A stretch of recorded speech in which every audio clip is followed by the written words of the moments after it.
Could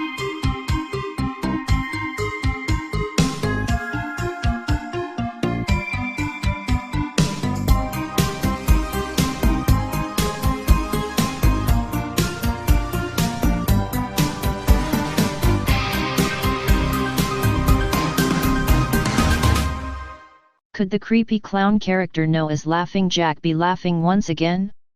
About a year ago, a 12-year-old Indiana girl who fatally stabbed her stepmother said an online horror story clown named Laughing Jack told her to do it, according to reports. The Elkhart girl set her family's apartment on fire and stabbed Maria Torres at the direction of a fictional character found on the creepypasta website known as Laughing Jack, according to court documents filed Tuesday and cited by WSBT-TV. The admission by the girl, who has been declared incompetent to stand trial in the July killing, comes after two Wisconsin girls said they tried to kill their friend in May 2014 to please a different character from the fan-created horror story collections named Slender Man. Laughing Jack is a clown who befriends children as their imaginary friend before slicing them open and replacing their organs with candy, according to Urban Dictionary. The unidentified Elkhart girl heard voices and had an alter ego months before the stabbing and begged her father for help, the court documents said. One website that posts readers' own fictional horror stories, creepypasta.com, blocked the Daily News from accessing its site after an inquiry about the stabbings allegedly inspired by creepypasta characters. Another one, creepypasta.org, didn't immediately respond to a request for comment. Doctors have diagnosed the Indiana girl as suffering from post-traumatic stress and dissociative identity disorder, formerly known as multiple personality disorder, WSBT reported. She's been living for months in a Goshen Juvenile Detention Center, where she's seeing a counselor and taking medication but still pleading staff for help. She won't stand trial unless she's deemed fit to understand the charges against her. Her family's main concern is getting her transferred to a state mental hospital after 16 psychiatric facilities have refused her, the girl's lawyer. Now the story of Laughing Jack. It was a nice summer day. My 5-year-old son James was playing outside in the backyard of our suburban home. James has always been a quiet boy, he plays by himself mostly, he never had many friends, but he has always had a wild imagination. I was in the kitchen feeding our dog Fido, when I heard what sounded like James talking to someone in the backyard. I'm not sure who it was he could be talking to. Could he have finally made a friend? Being a single mom, it's hard for me to always keep an eye on my son, so I decided to go outside and check on him. When I went into the backyard I was a bit confused, because James was the only person back there. Was he talking to himself? I could have sworn I heard another voice. James. It's time to come inside. I called out to him. He came inside and sat down at the kitchen table. It was about lunchtime, so I decided to make him a turkey sandwich. James. Who were you talking to out there? I asked. James looked up for a moment. I was playing with my new friend, he said, smiling. I poured him some milk and continued to pry, as any good mother would. Does your friend have a name? Why didn't you ask him to have lunch with us? I asked. James stared at me for a moment before replying, his name is Laughing Jack. I was a bit taken back by what he had said. Oh? That's a strange name. What does your friend look like? I asked, a bit confused. He's a clown. He has long hair and a big swirly cone nose. He's got long arms and baggy pants, with stripy socks, and he always smiles. I realized my son was talking about an imaginary friend. I suppose it is normal for kids his age to have imaginary friends, especially when he has no real kids to play with. It's probably just a phase. The rest of the day went by as per usual, and it was starting to get late, so I put James to bed. I tucked him in, gave him a kiss, and made sure to turn on his nightlight before I closed the door. I was pretty tired myself, so I decided to go to bed not long after. I had an awful nightmare. It was dark. I was in some kind of run-down amusement park. I was scared, running through an endless field of empty tents, broken down rides, and abandoned game huts. The whole place had a horrible look to it. Everything was black and white, the prize stuffed animals all hung from nooses in the game huts, all with sick grins stitched on their faces. It felt like the whole park was looking at me, even though there wasn't another living thing in sight. Then suddenly, I began to hear music play. The sounds of Pop Goes the Weasel being played on a squeezebox echoed through the park. It was hypnotizing. I followed its tune to the circus tent almost in a trance, unable to stop my legs from moving forward. It was pitch black, the only light came from a single spotlight shining on the center of the big top. As I walked toward the light, the music slowed down. I found myself singing along, unable to stop. All around the mulberry bush, the monkey chased the weasel. The monkey, though 'twas all in fun. The music stopped right before its climax, and suddenly the lights shot on. The intensity of the lights was practically blinding. All I could see was a small dark silhouette shuffle towards me.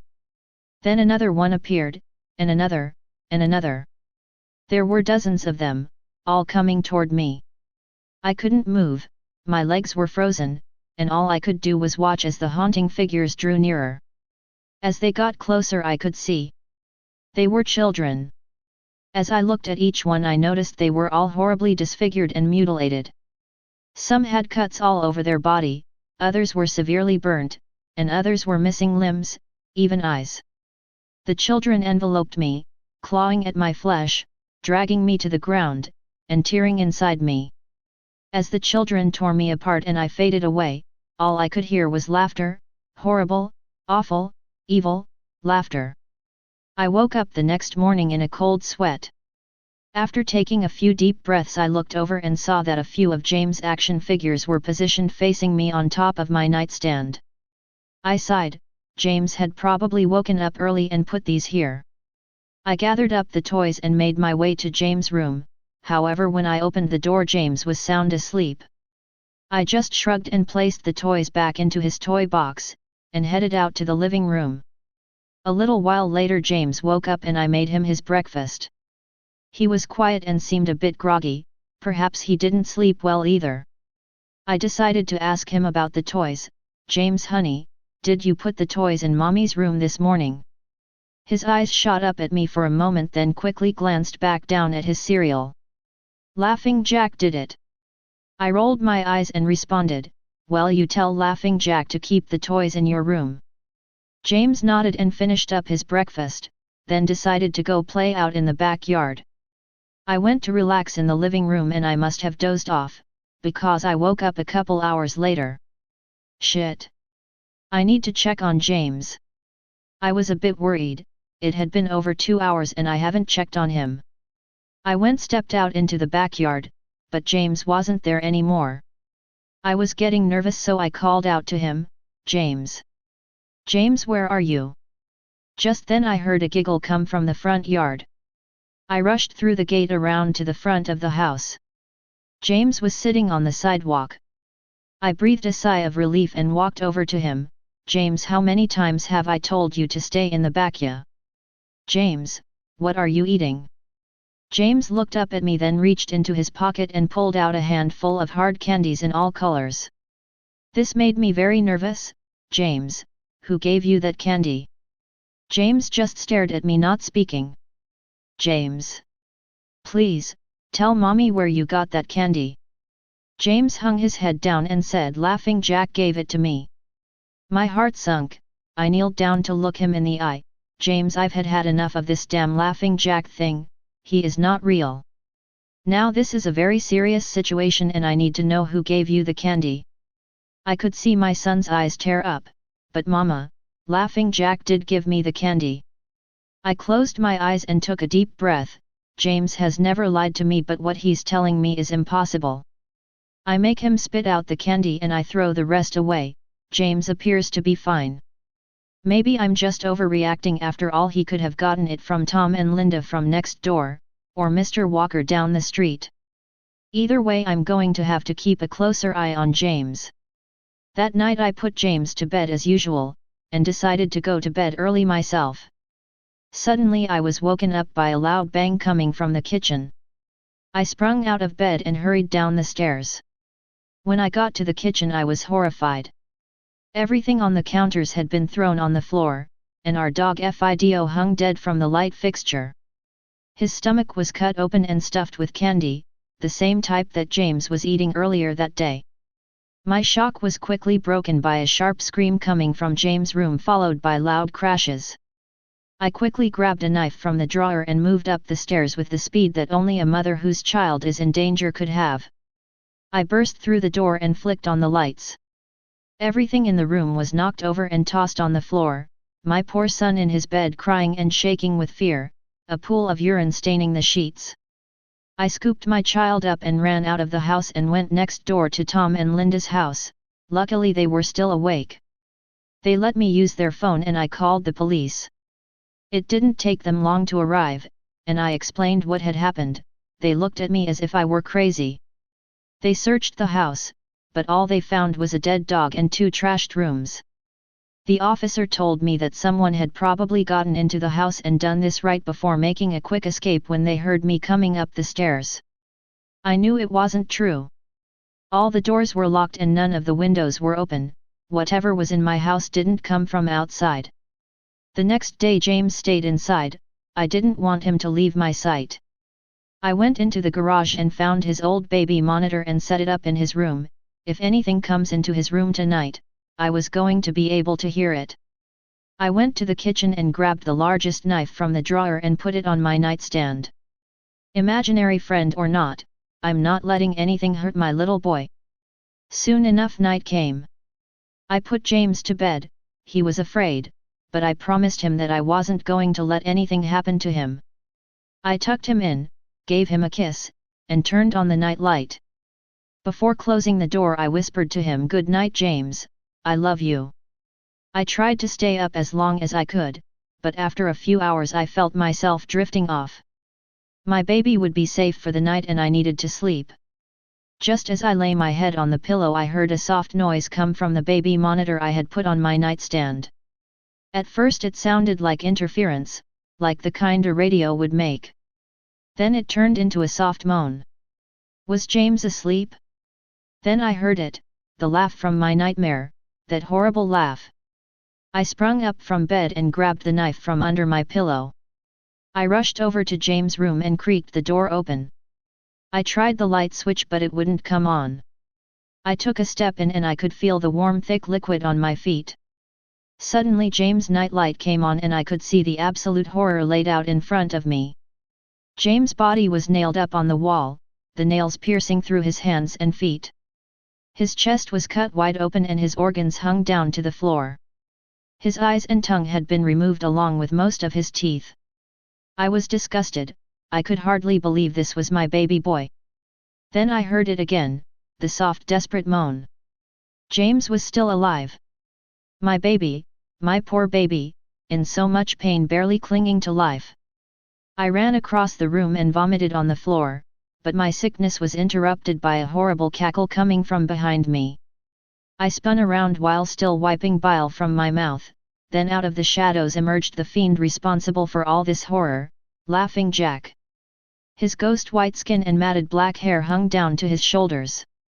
He had piercing white eyes surrounded by dark black rings.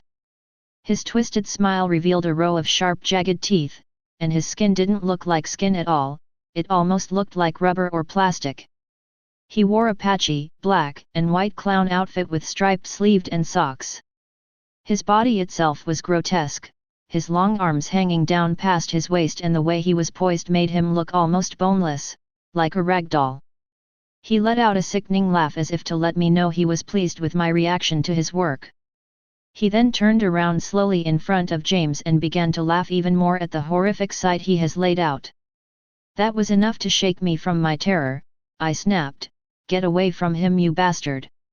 I rushed at the monster raising the knife above my head, and stabbed down at him, but as soon as the knife touched him he disappeared in a cloud of black smoke.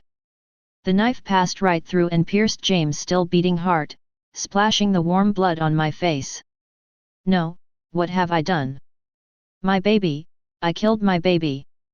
I immediately fell to my knees, and I could hear sirens in the distance growing louder. My boy, my sweet baby boy. I promised mommy would protect you.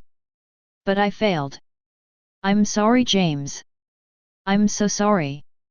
Police soon arrived to find me in front of my son, still wielding the knife covered in my baby's blood. The trial was short: insanity. I was placed in the Fyropolos house for the criminally insane, where I have been for the past 2 months. It's not so bad here. The only reason I'm awake now is because someone is playing Pop Goes the Weasel outside my window. I'll talk to the orderlies about it in the morning. Stay paranoid, my friends.